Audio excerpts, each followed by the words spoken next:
સાંજ પડતા છવાઈ જાય છે સન્નાટો. સન્નાટાનો ઉઠાવે છે એલાફત. અડધી રાત્રે કરે છે અટેક. લોકોને આપે છે ત્રાસ. કોણ છે તે? શું કરે છે તે? શું છે તેનો હેતુ? શા માટે ડરી રહ્યા છે લોકો? શા માટે આ ગામના લોકો કરી રહ્યા છે રાત પહેરો? રાત પડતા જ લાકડી દંડા લઈને કેમ નીકળી પડે છે આ? શા માટે ટંકારા પંથકના લોકો આઝાદ કરી રહ્યા છે? જાગતે રહો.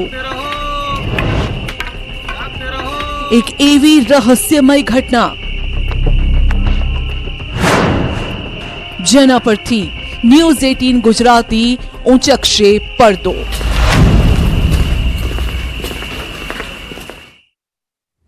મોરબીની એક એવી સોસાયટી જ્યાં રાત પડતા જ છવાઈ જાય છે અજીબ શાંતિ. અંધારું થતા જ એક બાદ એક લોકો એકઠા થવા લાગે છે. લોકો હાથમાં લાકડી દંડા લઈને પહેરો ભરે છે. રાત થતા જ અહીં એવી ઘટના બનવા લાગે છે કે લોકો રાત ઉજાગરા કરવા મજબૂર બને છે. અને હવે તો પોલીસના ધાડે ધાડા પણ અહીં ઉતરી આવ્યા છે. શું બની રહી છે આ રહસ્યમય ઘટના અને કેમ લોકોને રાત જગો કરવો પડી રહ્યો છે? જો ગ્રાઉન્ડ રિપોર્ટનો આ અહેવાલ.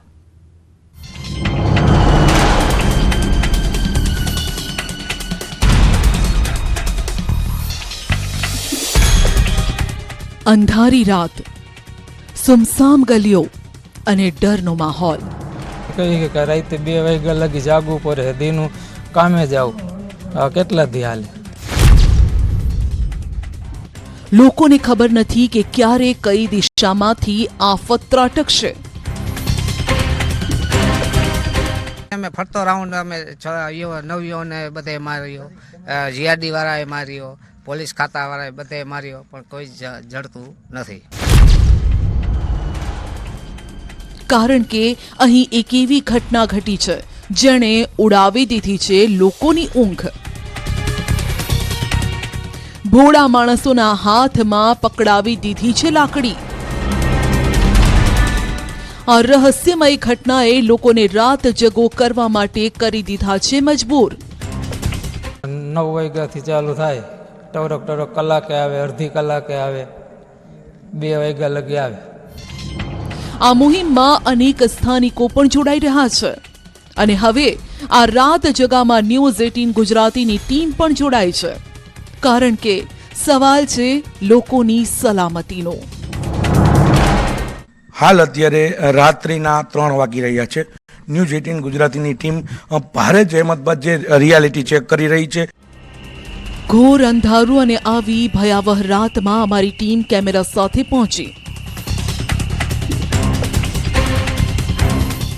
અંધારામાં દિવાલો કૂદી, જાળીના સહારે ભારે જહેમતે અગાશીઓ પર ચઢી આ રહસ્યમય ઘટના પરથી પડદો ઊંચકવાની કોશિશ કરી. ન્યૂઝ 18 ગુજરાતીની જે ટીમ, અમારી જે સમગ્ર ટીમ છે તે અહીંયા આવી ગઈ છે અને ઘોર અંધારું છે. દ્રશ્યો તમને હું બતાવવા જઈશ કે વાત છે મોરબીના ટંકારામાં ઉગમણા નાકે આવેલી ગાયત્રી સોસાયટીની. અમે જ્યારે અહીં પહોંચ્યા તો સ્થાનિકો હાથમાં લાકડી દંડા અને ધોકા સાથે ઊભા હતા. અમને થયું કે અહીં કોઈ મોટો ઝઘડો થયો હશે. પણ જેમ જેમ અમે આગળ વધતા ગયા અમે એ વાતથી અવગત થતા ગયા કે અહીં જે દેખાઈ રહ્યું છે તેનાથી કંઈક અલગ જ કહાની છે. અમે તમને પણ જણાવીશું કે આખરે અહીં શું થઈ રહ્યું છે. આ બનાવ છેલ્લા 15-20 દિવસથી બને છે. પથ્થરના ઘા આવે છે ટીખણખોરો દ્વારા. એ જ સમજાતું નથી સાહેબ. પકડવાની પૂરતી કોશિશ કરી છે. અહીંના રહીશો, પોલીસ ખાતા દ્વારા, જીઆરડી વાળા, રહીશો, આજુબાજુના વિસ્તારના લોકો બધા સાથે મળીને અમે પૂરો સહયોગથી એને ગોતવાની કોશિશ કરી પણ મળતો નથી. સાંભળ્યું? એક બાદ એક પથ્થરના ઘા. અને એક નહીં, છેલ્લા 15 દિવસથી અહીં કોઈ આરામથી ઊંઘી શકતું નથી. અહીંના લોકો દિવસે કામ અને રાત્રે પહેરો ભરવા માટે મજબૂર છે, તો બીજી તરફ 20 દિવસ થયા છતાં પોલીસ પણ આ ભીતી ઘટનાનું પગેરું શોધી નથી શકી. ગામમાં પોલીસના ધાડે ધાડા તો ઉતર્યા, પરંતુ તેમના હાથમાં કોઈ પુરાવો જ નથી લાગ્યો.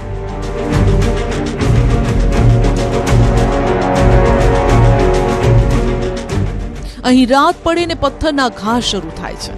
આ વાત સાંભળીને ઘડીભર તો કોઈને વિશ્વાસ ન આવે, પરંતુ આ વાતની ખરાઈ કરવા ન્યૂઝ 18 ગુજરાતીની ટીમ અડધી રાત્રે ટંકારા ગામમાં પહોંચી. જ્યારે ન્યૂઝ 18 ગુજરાતીની ટીમ અહીં પહોંચી તો સૌપ્રથમ પોલીસની પીસીઆર વાન નજરે પડી. તેના થોડા આગળ જઈને જોયું તો અનેક લોકો પોતાના હાથમાં દંડા લઈને ઊભા હતા. સાથે જ ટંકારા પોલીસના જવાનો અને હોમગાર્ડ તેમજ જીઆરડી જવાનો મળીને 20 થી વધુ જવાનો ખડે પગે હતા. કોઈ ધાબા ઉપર ચઢેલું હતું તો કોઈ ગલીઓમાં આંટા ફેરા મારી રહ્યું હતું. ટંકારા પોલીસને જાણ કરતા પોલીસે પણ ચાંપતો બંદોબસ્ત ગોઠવ્યો. જો કે કેમેરા સામે કંઈ પણ બોલવાનો પોલીસે સ્પષ્ટ ઇનકાર કર્યો. સ્થાનિકોનો દાવો છે કે આશરે 50 કરતા વધુ લોકો રાત્રે પહેરો ભરે છે અને છતાં પણ સમયાંતરે પથ્થરોના ઘા થતા રહે છે. ક્યારેક નાના ઘા તો ક્યારેક સણસણતી અડધી ઈંટ ધડાકાભેર ઘર કે ફળિયામાં પડે છે. અમને પણ પહેલા વિશ્વાસ ન થયો, પરંતુ જ્યારે અમારી ટીમ આ ઘટનાની માહિતી મેળવવા પહોંચી ત્યારે ધડાધડ 2 મકાનો પર પથ્થરના ઘા થયા. ત્યારે જે હાલ જ જે અમે છીએ ત્યારે પણ જે આટલો જે મોટો જે છે ઈંટનો કટકો આવેલો છે, એટલે કે સાવ જે વાત છે તે અફવાને દોર નથી, તે પણ એક સાબિત થઈ રહ્યું છે. ન્યૂઝ 18 ગુજરાતનું જે રિયાલિટી ચેક છે તેમાં આ વાત સાબિત થઈ ગઈ છે કે આપ જે જોઈ રહ્યા છો કેટલો મોટો પથ્થરનો ઘા છે. જે ન્યૂઝ 18 ગુજરાતીની ટીમ અહીંયા આવી છે, જે મોડી રાત્રિના અત્યારે સમય 1:20 જેવો થવા જઈ રહ્યો છે ત્યારે પણ આ ઘા ચાલુ છે અને એ ઘા સામેને આવેલી સ્કૂલ કે જે બંધ સ્કૂલ છે તેમાંથી આવી રહ્યો છે. સ્થાનિકોનો દાવો એવો છે કે નજીકમાં આવેલી સ્કૂલની છત પરથી કોઈ પથ્થર ફેંકે છે, જેથી અમારી ટીમ જીવ હથેળી પર લઈ અને સ્થળે પહોંચી, જ્યાંથી પથ્થરો ફેંકાતા હોવાનો દાવો કરાયો. શાળાના પ્રાંગણના છેવાડે આવેલા રૂમ તરફ પહોંચે છે તો ત્યાંથી ન્યૂઝ 18 ગુજરાતીની ટીમને પુરાવા પણ હાથ લાગે છે. દ્રશ્યો તમે જોઈ રહ્યા છો, નાના નાના એક અગાસી જે જુદી બિલ્ડિંગ છે શાળાની અંદર કેમ્પસમાં, ત્યાં નાના નાના 3 પથ્થરો જોવા મળી રહ્યા છે. અને આ એવા જ પથ્થરો છે કે જે આપણને જે બતાવવામાં આવી રહ્યા હતા, જે એ જ ઈંટનો પથ્થર હોય તેવું લાગી રહ્યું છે. ક્યાંક ને ક્યાંક જે અહીંયાથી જ પથ્થરના ઘા થતા હોય તેમાં કોઈ શંકાને સ્થાન નથી. ક્યાંક ને ક્યાંક એવો વ્યક્તિ અહીંયા આવતો હશે જેને લઈને જે અહીંયા એકઠા કરતો હશે અને બાદમાં તે કહી શકાય કે આ જે જગ્યા છે જે લોકોના ઘર પર ફેંકતો હશે, તે પણ એક શંકા છે. અત્યારે અમને અહીં શંકાસ્પદ પથ્થરો તો મળ્યા, પરંતુ કોઈ શંકાસ્પદ વ્યક્તિ જોવા ન મળી. આ રહસ્યમય ઘટના બાબતને લઈને ટંકારા પોલીસ અને સ્થાનિકોની ઊંઘ હરામ થઈ ગઈ છે. કોઈ ટીખળખોર વ્યક્તિનું કામ હોય તેવી આશંકા પણ વ્યક્ત કરાય, પરંતુ 15 દિવસથી પોલીસ પણ સતત કાર્યરત છે, છતાં હજુ સુધી આ રહસ્ય પરથી પડદો ઉંચકાયો નથી. ત્યારે પોલીસ તંત્રની કામગીરી સામે પણ સવાલો ઊભા થયા છે. સ્થાનિકો અહીં સતત ભયના ઓથાર હેઠળ જીવી રહ્યા છે. સ્થાનિકોની માંગણી છે કે વહેલી તકે પથ્થરો ફેંકનારા વ્યક્તિને ઝડપી લેવાય. ઈટું ના આવે, કંઈક લાદીન કટકો આવે, કંઈક ગોર પથ્થર આવે, 50 ગ્રામના, 100 ગ્રામના, અડધી ઈંટના. હવે એ તો મેં કહી કે રાતે 2 વાગ્યા લગી જાગવું પડે, દીનું કામે જાવ, કેટલા દી હાલે જાગવું. 9 વાગ્યાથી ચાલુ થાય, ટવરક કલાકે આવે, અડધી કલાકે આવે, 2 વાગ્યા લગી આવે. પથ્થરોથી બચવા લોકોએ અહીં જાળીઓ લગાવી, જેથી અણધાર્યો પથ્થર તેમને અને તેમના પરિવારજનોને ઈજા ન પહોંચાડે, કારણ કે અહીં નાના બાળકો પણ રહે છે અને વૃદ્ધો પણ. જે પાછળની સાઈડનો જે દ્રશ્યો છે જ્યાં જાડી ઝાંખરા હતા ત્યાંથી ઘા આવતા હતા, પરંતુ જે પોલીસ દ્વારા આ જાડી ઝાંખરા છે તે દૂર કરવામાં આવ્યા અને બાદમાં જાડી ઝાંખરા દૂર કરતા જે પથ્થરના ઘા બંધ થયા હતા અને બીજી સાઈડથી એટલે કે સ્કૂલ બાજુથી શરૂ થયા હતા દ્રશ્યો તમે હું બતાવવા, નાના નાના જે પથ્થરો છે તે પણ પતરા પર પડેલા છે અને કઈ રીતે બાજુનું જે ઘર છે તેમાં પથ્થરના ઘાથી બચવા માટેના પ્રયત્નો કરવામાં આવી રહ્યા છે, કઈ પ્રકારે જે નેટ બાંધવામાં આવી છે કે જે વસ્તુ ના તૂટે, કોઈ ઘર વખરી ના તૂટે, કોઈ કાચ ના તૂટે કે કોઈ પતરા ના તૂટે, જે લોકો જે છે તેના કઈ રીતે આ જે પથ્થરના ઘાથી બચવામાં આવે તેના પ્રયત્નો કરી રહ્યા છે, પરંતુ જે ક્યાંક ને ક્યાંક રહસ્યમય પથ્થરના ઘા છે તે ક્યારે ઉકેલાશે તે હાલ કહેવું મુશ્કેલ છે. આ સમગ્ર ઘટનાના પગલે ટંકારા પોલીસ એલર્ટ બની. ટંકારા પીએસઆઈ સહિતના અધિકારીઓ પણ આ અજુગતી ઘટના કોઈ વ્યક્તિ દ્વારા ઊભી કરવામાં આવી હોવાની શંકાના આધારે તપાસ કરી રહ્યા છે. એટલું જ નહીં, પોલીસ હવે અહીં વર્દી ઉપરાંત જુદા જુદા સ્વાંગમાં પણ ફરી રહી છે, ઘટનાનો તાગ મેળવવાના પ્રયાસ કરી રહી છે. ત્યારે જોવાનું રહેશે કે લોકોમાં ભય ઊભો કરનારો આરોપી ક્યારે પકડાય છે.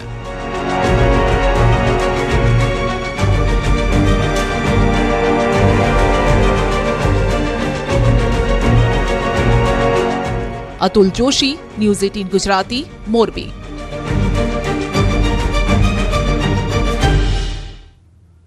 ઉત્તર ગુજરાતથી લઈને સૌરાષ્ટ્રમાં પાણીનો પોકાર ઉઠ્યો છે. મધ્ય ગુજરાતમાં તો મહિલાઓ મોતના મુખમાં જઈને પાણી ભરવા મજબૂર બની છે. સ્થિતિ એ હદે વિકટ છે કે એકલા જવું એટલે મોતને આમંત્રણ આપવું. તો કેટલાય અંતરિયાળ જિલ્લાઓમાં લોકોએ ચૂંટણીના બહિષ્કારની ચીમકી પણ ઉચ્ચારી છે, જ્યારે સૌરાષ્ટ્રમાં પણ મહિલાઓ રણચંડી બની છે અને પાણી આપવા સતત માંગ કરી રહી છે.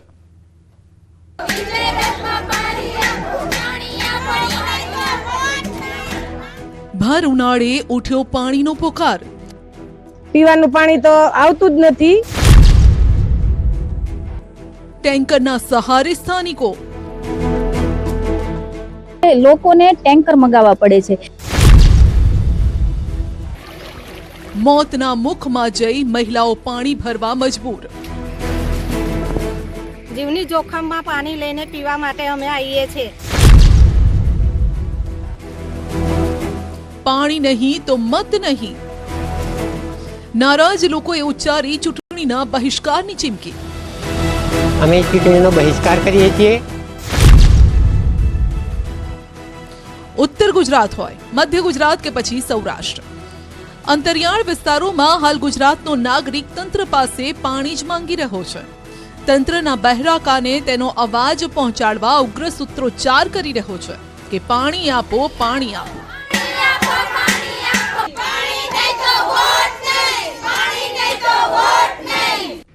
આ તરફ વડોદરાના ડભોઈ તાલુકાના બનૈયા ગામમાં પાણીની ભારે અછત સર્જાઈ છે.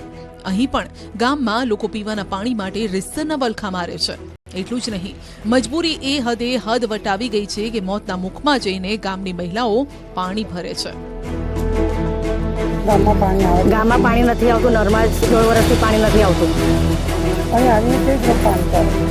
અમે ખાડો ખોદીને પાણી લઈએ છીએ.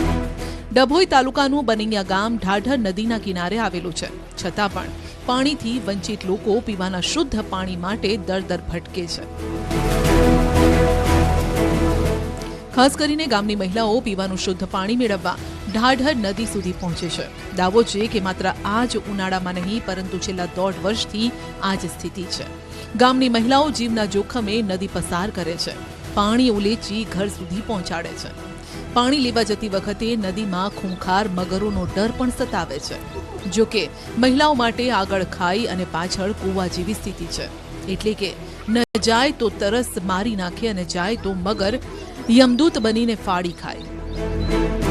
અમે ટેકરા ઉતરીને આવીએ છીએ અને આ જીવના જોખમમાં આવીએ છીએ. નદીમાં મગર રહે છે તો અમે બધા ટોરે થઈને બીકના મારા બધા ટોરે વરીને નદીમાં પાણીમાં ઉતરીને પાણી ભરવા આવીએ છીએ. ભેગા થઈને જવું પડે ને, મગરનો ડર લાગે એટલે ભેગા થઈને જવું પડે. અમારે એકલ ડોકલ તો અવાય ને અમારથી. નદીમાં રહીને આવવાનું? હા, નદીમાં રહીને આવવાનું. તો તમારી શું માંગ છે?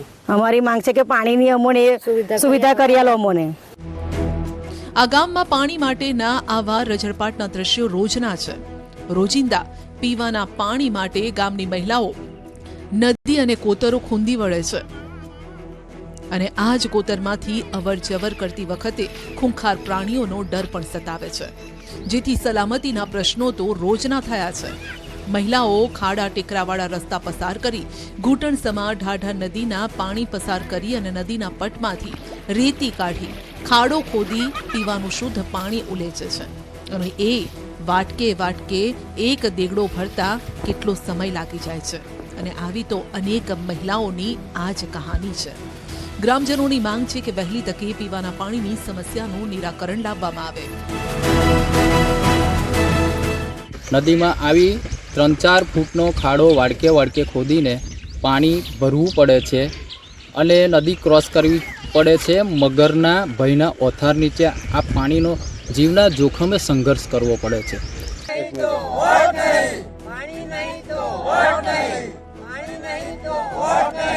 સ્થાનિકો એ હદે કંટાળ્યા છે કે હવે પાણી નહીં તો મત નહીંના બેનર લઈને મેદાને આવ્યા છે. ચૂંટણીના બહિષ્કારની ચીમકી ઉચ્ચારી છે. સ્થાનિકો તંત્ર અને દરેક પક્ષ સામે લડી લેવાના મૂડમાં છે અને નેતાઓને પણ ચીમકી આપી રહ્યા છે કે પહેલા પાણી પહોંચાડો પછી મત માંગવા આવજો. હાથમાં ચૂંટણીના બહિષ્કાર અને અલગ અલગ સૂત્રો લખેલા બોર્ડ પકડીને ઉભેલા આ નાગરિકો મહીસાગર જિલ્લાના છે. મહીસાગરના લુણાવાડાના ઉંદરા ગ્રામ પંચાયતના વીરનિયા અને કરેણા ગામમાં સ્થાનિકો પાણી વિના હેરાન પરેશાન છે અને કામ ધંધો મૂકીને વિરોધ કરવા મજબૂર બન્યા છે. ઉંદરા વીરણિયા કરણા સમસ્ત ગ્રામજનો અમે સૌ ચૂંટણી બહિષ્કાર કરીએ છીએ. એનું કારણ છે કે અમારા ગામની અંદર તે તળાવ છે કરણા વીરણિયા અંદર અને અમારા તળાવથી 800 મીટરને અંદાજિત કેનાલ જાય છે સુજલામ સુફલામ. તો સરકારશ્રીને અમે વારંવાર રજૂઆત કરીએ છીએ કે અમારા તળાવની અંદર તમે પાણી આપો, પણ અમારી કોઈ વાત એ લોકો સાંભળવા તૈયાર નથી. અમે તાલુકામાં, જિલ્લામાં, ધારાસભ્ય, સંસદ સભ્ય દરેકને અમે રજૂઆત કરી છે, વારંવાર રજૂઆત કરીએ છીએ, પણ છતાં અમારી વાત એ લોકો કાને ધરવા તૈયાર નથી. ગામ લોકોનો દાવો છે કે છેલ્લા 10 વર્ષથી આવી પરિસ્થિતિ સર્જાઈ રહી છે. ગામ લોકો દ્વારા અનેક નેતાઓ તેમજ તંત્રને વારંવાર તળાવ ભરવા માટે લિખિતમાં અને મૌખિકમાં રજૂઆત કરાઈ, છતાં પણ ઉંદરાના વીરણિયા અને કરેણાનું તળાવ ભરવામાં નથી આવ્યું, જેથી આ વખતે ગામ લોકોએ ચૂંટણીના બહિષ્કારની ચીમકી ઉચ્ચારી છે. અમે ચૂંટણીનો બહિષ્કાર કરીએ છીએ. અમે છેલ્લા 10 વર્ષથી આ ગામની અંદર પાણી માટે મોટા બધા અધિકારીઓને વારંવાર રજૂઆતો કરીએ છીએ, છતાં અહીં ચૂંટણી આવે એટલે અધિકારીઓ મત માટે દોડે અને ચૂંટણી જતી રહ્યા પછી આ બાજુ કોઈ ફરકડું મારતું નથી. સંસદ સભ્ય, ધારાસભ્ય, આજુબાજુ ઘણા અધિકારીઓને વારંવાર રજૂઆત કરવા છતાં એ લોકો અમારું કંઈ સાંભળતા નથી. તળાવ સુકાઈ જતા હાલ માત્ર પશુપાલન અને ખેતી જ નહીં પરંતુ પીવાના પાણી માટે પણ ગામ લોકોને ટેન્કર મંગાવવા પડે છે. કોઈ સાંભળતું નથી અને પાણી માટે અત્યારે ટેન્કરો માટે કંઈક પાણી છે હોય તો લાવીએ ને ટેન્કરોમાં કંઈથી લાવીએ, એટલે અત્યારે વિચારતો 1000 રૂપિયા એક ટેન્કરે થાય છે અને પાણી આપે છે, કંઈક સેવા કરે છે, પોતપોતાની રીતે પોતાના પૈસે લાવી અને પાણી આપે છે. વીરનિયા અને કરેણા ગામના લોકો પશુપાલન અને ખેતી પર નિર્ભર છે. ઉનાળાની શરૂઆતમાં જ આખું ગામ પાણી વગર વલખા મારે છે. પાણીની સમસ્યાને લઈ પશુઓનો ઘાસચારો ક્યાંથી લાવવો અને શું ખવડાવવું તેની મૂંઝવણ છે. ન્યૂઝ 18 ગુજરાતી પહોંચ્યું છે મહીસાગર જિલ્લાના મુખ્ય મથક લુણાવાડાથી માત્ર 10 થી 12 કિલોમીટર આવેલું છે ઉંદરા ગ્રામ પંચાયત, કે જ્યાં 2 ગામના લોકો અત્યારે સમસ્ત ગામ લોકોએ ચૂંટણી બહિષ્કારની ચીમકી ઉચ્ચારી છે. ઉનાળો શરૂ થતાં જ ભાવનગર પંથકના છેવાડાના વિસ્તારમાં પણ પાણીની પારાયણ શરૂ થઈ છે. સ્થિતિ એટલી હદે વિકટ બની છે કે લોકો સ્વખર્ચે પાણીના ટેન્કર મંગાવવા મજબૂર છે. લોકોને ટેન્કર મંગાવવા પડે છે. જેમ કે બધા લોકોને ટેન્કર પોસાતા નથી, પણ ગમે તેમ વ્યવસ્થા કરી અને અમે ટેન્કરો મંગાવીએ છીએ અને પાણીની વ્યવસ્થા કરીએ છીએ. પીવાનું પાણી તો આવતું જ નથી એમ કયો તોય હાલે, પણ ઉનાળામાં તો બિલકુલ નથી આવતું. અમે અત્યારે દાર છે, દાર પડાવ્યા નહોતા ને તે દાર પડાવ્યા. હા, ટેન્કર મગાવે જ છે, જોવા આવે તમ તારે અને કા પૈસા ભરી જાય. કાળઝાળ ગરમી વચ્ચે ભાવનગરના વિવિધ વિસ્તારોમાં પાણી માટે બુમરાણ ઉઠી છે. આખરે કંટાળીને ભાવનગરમાં પાણી માટે મહિલાઓ રણચંડી બની છે. વિજયરાજનગર, કુંભારવાડા, કરશલિયાપરા, ચિત્રા સહિતના છેવાડાના વિસ્તારમાં પાણીનો પુકાર રોજનો થઈ ગયો છે. વિજયરાજનગરમાં આવેલી આદર્શ સોસાયટીમાં રજૂઆતો છતાં પીવાનું પાણી ન મળતા મહિલાઓએ વિરોધ નોંધાવ્યો. સ્થાનિકોનું કહેવું છે કે પાણી માટે અનેક રજૂઆત કરી પરંતુ મનપાના પદાધિકારીઓના પેટનું પાણી હલતું નથી. શહેરના કેટલાય વિસ્તારમાં નિયમિત પાણી નથી આવતું. ઘણા વિસ્તારમાં પાણી પ્રેશરથી ન આવતું હોવાની ફરિયાદ ઉઠી છે. ત્યારે મનપા તંત્ર સામે સ્થાનિકો રોષ ઠાલવી રહ્યા છે. પાણી તો અમારે આવતું જ નથી. એમાં ઉનાળામાં તો મોટર મૂકો ને તો મોટરમાંય પાણી નથી આવતું. ચોમાસામાં ને શિયાળામાં તો મોટર મૂકીએ તો આવે છે, પણ એ અડધી કલાક આવે અને એ જોઈ જાય ને શૂટિંગ ઉતારી જાય, પણ પછી કાંઈ કોઈ સામું જોવા નથી આવતું. વેરા બધા ભરો? વેરા ટોટલી ભરીએ છીએ અમે. લાઇટ વેરા ભરીએ, સફાઈ વેરા ભરીએ છીએ, બધા વેરા ભરીએ છીએ, પણ એનો કોઈ પ્રશ્ન નીકળતો જ નથી. ભાવનગરમાં શહેરીજનો પાણી માટે વલખા મારે છે. બીજી તરફ પાણીના ધંધાર્થીઓને હજુ તો તેજી જોવા મળી રહી છે. મનપાના ટેન્કર ઉપરાંત લોકો મોટા પ્રમાણમાં ખાનગી ટેન્કર મંગાવી રહ્યા છે. કેટલાક વિસ્તારમાં વોર્ડના નગરસેવકો પાણીના ટેન્કરની વ્યવસ્થા કરતા હોય છે. ફિલ્ટર વિભાગના અધિકારી મુજબ છેલ્લા 2 માસથી રોજ પાણીના ટેન્કર મફતનગર, ખેડૂતવાસ, આનંદનગર, કુંભારવાડા સહિતના વિસ્તારમાં મોકલવામાં આવે છે. સૂરજદાદા પોતાનો પ્રકોપ દેખાડી રહ્યા છે. એવામાં ભાવનગર જિલ્લાના પાલીતાણાના 7 જળાશયો તળિયા છાટક થઈ ગયા છે. ત્યારે આ ઉનાળામાં લોકો ખેતી અને પીવાના પાણી માટે ભગવાન ભરોસે છે. ડેમમાં જૂજ પાણી જ બચ્યું હોવાના કારણે સ્થાનિકો ચિંતામાં છે. ભાવનગરના રજાવડ, લાખણકા, હમીરપરા, હણોલ, પિંગળી, બગડ, જસપરા, માંડવા ડેમમાં પાણીનો જથ્થો ખાલી થઈ ગયો છે. આ સ્થિતિ જોતા આગામી સમયમાં પાણીની સમસ્યા વકરશે. આ ઉપરાંત પૂરતું પાણી નહીં હોવાના કારણે પાણીની સમસ્યા વધુ વિકટ બની શકે છે. જો પાણીની સમસ્યાનો નિકાલ નહીં આવે તો આગામી સમયમાં લોકોએ ટેન્કરના સહારે રહેવાનો વારો આવશે. પાણીની પારાયણ વચ્ચે બીએમસીના અધિકારીઓ પાણીનો પર્યાપ્ત જથ્થો હોવાનું જણાવે છે. જો કે અમારી ટીમ પાલીતાણાના ભાદા વાવ ગામે પહોંચી. ત્યાંના લોકો અને ડેમની મુલાકાત લીધી તો જાણવા મળ્યું કે આગામી દિવસોમાં આ ગામમાં પણ પાણીની તંગી સર્જાશે. આગામી 10 દિવસમાં આ ડેમનું પાણી તળિયા ઝાટક થઈ જશે અને ત્યારે ગામના 2500થી વધુ લોકો તેમજ માલ ઢોર પાણી ક્યાંથી લાવશે અને કેવી રીતે તરસ છિપાવશે તે પ્રશ્ન છે. ચેકડેમની પરિસ્થિતિ છેલ્લા 10 વર્ષથી જર્જરિત હાલતમાં છે અને જે ચેકડેમો બન્યા છે છેલ્લા 2 વર્ષમાં બનાવ્યા એ પણ તૂટી ગયા છે અને પાણી રોકી શકે એવી કોઈ પરિસ્થિતિમાં નથી. એનું સત્વરે રિપેરિંગ જરૂરી છે. અમારા વિસ્તારમાં લગભગ 10 થી 15 ચેકડેમ છે અમારા અવાણિયા ગામની આજુબાજુમાં, પણ એમાંથી જો પાણીની બચત કરે એવો ચેકડેમ હોય ને તો અત્યારે હાલમાં એક પણ નથી, બધા જર્જરિત છે. એટલે પાણીનો સંગ્રહ થઈ શકે એવી કોઈ યોજના અત્યારે હાલમાં છે જ નહીં. એક તરફ પાણીની તંગી છે તો બીજી તરફ ભાવનગરમાં ચેકડેમ જર્જરિત બન્યા છે. રાજ્ય સરકાર પાણીના સંગ્રહ માટે વર્ષો પહેલા ગામે ગામ ચેકડેમ બનાવવાની યોજના લાવી. 25 વર્ષ પહેલા ભાવનગર જિલ્લામાં 15,000થી વધુ ચેકડેમોનું નિર્માણ કર્યું, પરંતુ ત્યારબાદ એક પણ ચેકડેમ નવા બનાવવામાં નથી આવ્યા અને જે ચેકડેમ છે તેની હાલત જર્જરિત છે. આરોપ છે કે 10 વર્ષથી મોટાભાગના ચેકડેમ તૂટી ગયા છે અને અનેક ચેકડેમો ખખડધજ થઈ ગયા છે. આ બાબતે અનેક રજૂઆત કરવા છતાં પણ જવાબદાર વિભાગ દ્વારા આજ દિન સુધી ચેકડેમોની મરમ્મત જ નથી કરવામાં આવી, જેના કારણે